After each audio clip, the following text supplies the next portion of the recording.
கூடியிருக்கக்கூடிய நம் அனைவர் மீதும் இறைவனின் சாந்தி சமாதானம் உண்டாவதாக. இந்த நிகழ்ச்சியில் பங்கெடுத்ததுக்கு ரொம்ப சந்தோஷமாக இருக்குது.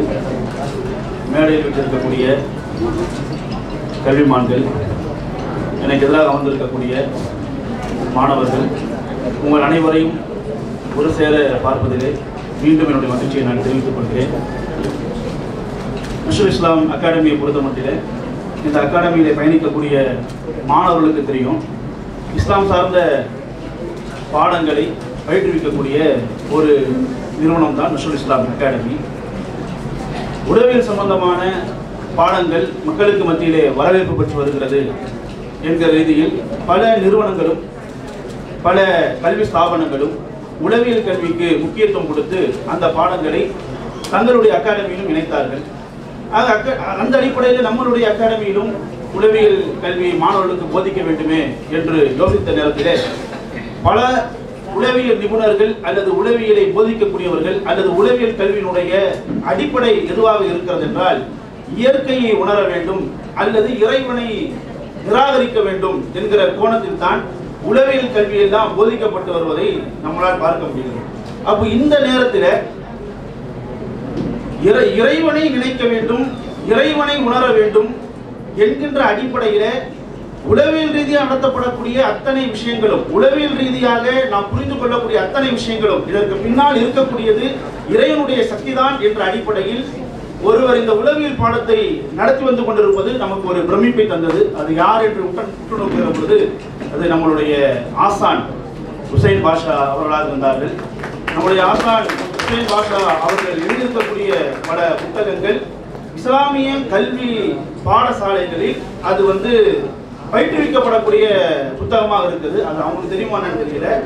இஸ்லாமிய கல்லூரிகளுக்கு நான் போய் வந்திருக்கிறேன். அங்கே உளவியல் ரீதியாக அந்த மாணவர்களுக்கு பாடங்கள் நடத்தப்படுவதற்கு அங்கே பயிற்றுவிப்புக்காக அவங்க வைத்திருக்கக்கூடிய அந்த பாடம் என்பது, அந்த பாடத்திட்டம் என்பது நமது ஆசான் டாக்டர் ஹுசைன் பாஷா அவங்க இருக்கக்கூடிய அந்த புத்தகம்.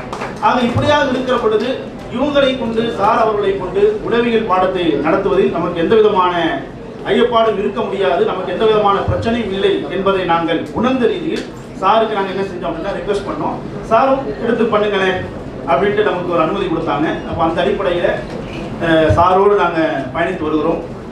சார் மூலமாக மாணவர்கள் பாடம் பற்றி படிப்பதை வெறும் பட்டத்தோடு இல்லாமல் அவங்களுடைய வாழ்க்கையில் அதனுடைய பலனை நாங்கள் பார்க்கிற பொழுது மீண்டும் இதை எழுச்சியோடு செய்ய வேண்டும் என்கிற ஒரு உத்வேகம் நமக்கு வருகிறது. பொதுவாக அட்மின் தான் இந்த ஸ்டூடெண்ட்ஸ் எல்லாம் தொடர்பு வைத்திருப்பார்கள். அப்போ சாருடைய பல கோர்ஸ்ல மீண்டும் மீண்டும் அதே மாணவர் வருவார்கள். அவருடைய அந்த கோர்ஸுடைய பேர் தான் மாறும், ஆனால் அதே மாணவர்கள் அதே கான்டாக்ட் நம்பர்ஸ் தான் இருக்கும்.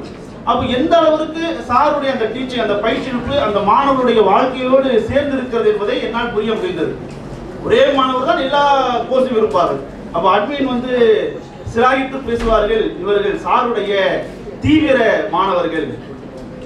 இன்னும் இந்த மாணவர்கள் 3 கோர்ஸ் இருக்கிறாங்களே, இது அதிதீவிர மாணவர்கள் என்று என்ன செய்வாங்கன்னா அட்மின் நமக்கு அப்டேட் கொடுப்பாங்க.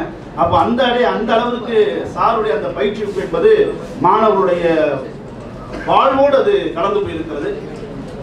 உளவியல் சம்பந்தமாக மிகப்பெரிய ஒரு தாக்குதல் சமுதாயத்துக்கு மத்தியிலே ஏற்படுத்தப்பட்டிருக்கிறது. அதாவது அணுகுண்டு தாக்குதலை விட ஒரு மோசமான தாக்குதல் என்பது உளவியல் தாக்குதல் தான். அடுப்போதும் பெண்களுக்கு படிப்பதற்கு என்கிற ஒரே ஒரு அந்த உளவியல் தாக்குதல் தான் 12 காலமாக பல நூற்றாண்டுகளாக பெண்கள் கல்வியிலே மேம்படாமலேயே, படிப்பிலே மேம்படாமலேயே பின்தங்கி போனார்கள். அதை குறிப்பாக நம்முடைய தமிழக மண் உடைத்திருந்திருக்கிறது. அதற்கு மிகப்பெரிய ஒரு எடுத்துக்காட்டு தான் திண்டுக்கல்லை சார்ந்த நந்தினி தானே.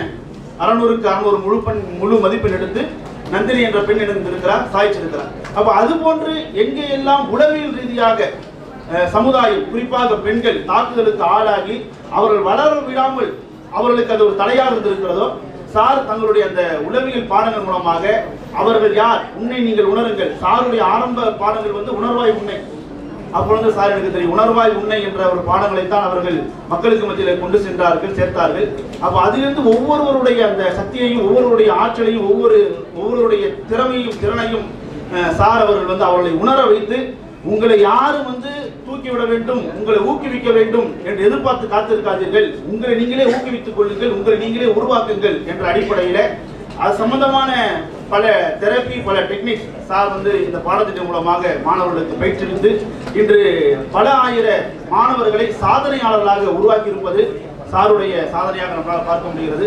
சாருடைய இந்த பணி தொடர வேண்டும். சாரோடு இணைந்து சேர்ந்து நாங்கள் பணி செய்வதிலே ஒரு பெருத்த சந்தோஷத்தை நாங்கள் அடைகிறோம். இந்த பணி மென்மேலும் பெறுவதற்கு ஏக இறைவன் உதவி செய்வானாக என்று நான் பிரார்த்தித்து எனக்கு வாய்ப்பளித்தமைக்கு நன்றி கூறி விரைவில்